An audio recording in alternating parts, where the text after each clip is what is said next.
Dr. Anna Lembke is the head of addiction medicine at Stanford University.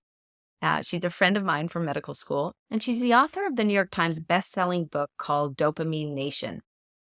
And here she talks about how it's important for us as parents to let our kids know what we're observing with them around their time online and how they act when they're offline. And then to also be open to letting our kids talk to us about things that they're observing.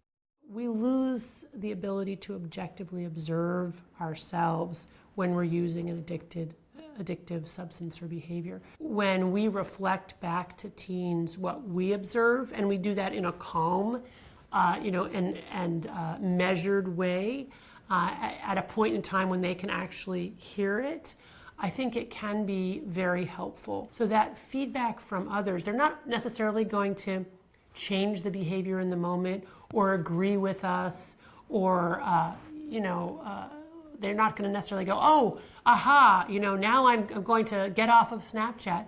It's not like that, but the cumulative effect over time of us reflecting that back to them, I think it does eventually go in and have some kind of impact. That's why it's so important to have these conversations and raise awareness about the addictive potential of social media and other digital content, because a lot of parents, I worry, are just giving up, right? They're just saying, forget it. I have spent too many attempts to try to get my kid off it. It's over. And I don't think we should do that. I think, first of all, we have to model what we think is healthy use, right? So I have parents who come in and say, my kid's always on their phone, and in one 50-minute interview, they've been on their phone, and so we certainly have to look at ourselves, model the type of healthy relationship with technology that we want to have and that we want our kids to have. But I think it's really important not to give up on them or on pushing back on the ways that technology has entered our lives in an unhealthy way. We have to continue to call each other out, and not just parents to kids, kids to parents too. Like a couple of weeks ago, my daughter came up to me and she said, Mom, you're always on YouTube now. And I immediately defensively responded, that's not true. I'm not always on YouTube. It's maybe half an hour a day. And I don't even really know what I was watching. Who knows? I'm sure it was completely, useless.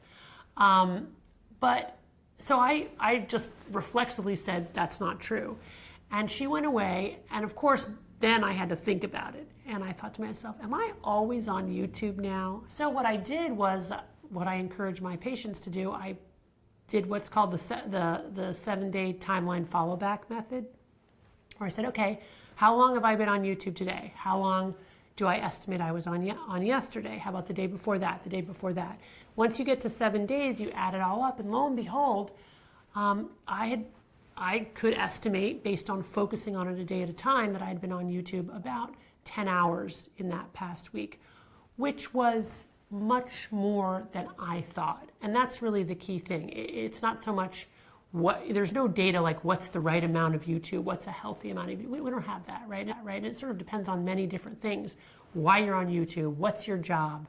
But for me, I had thought it was more like 2 to 3 hours a week, and it really was more like 8 to 10 hours a week. And so that was a little bit of like, my daughter's right, and what she's observing is something that's actually true, and I lost track of it. So I think as family members, we can and should hold each other accountable in that way. Thank you for watching this video. We publish new videos every week, so if you enjoy this sort of content, please like and subscribe to the channel.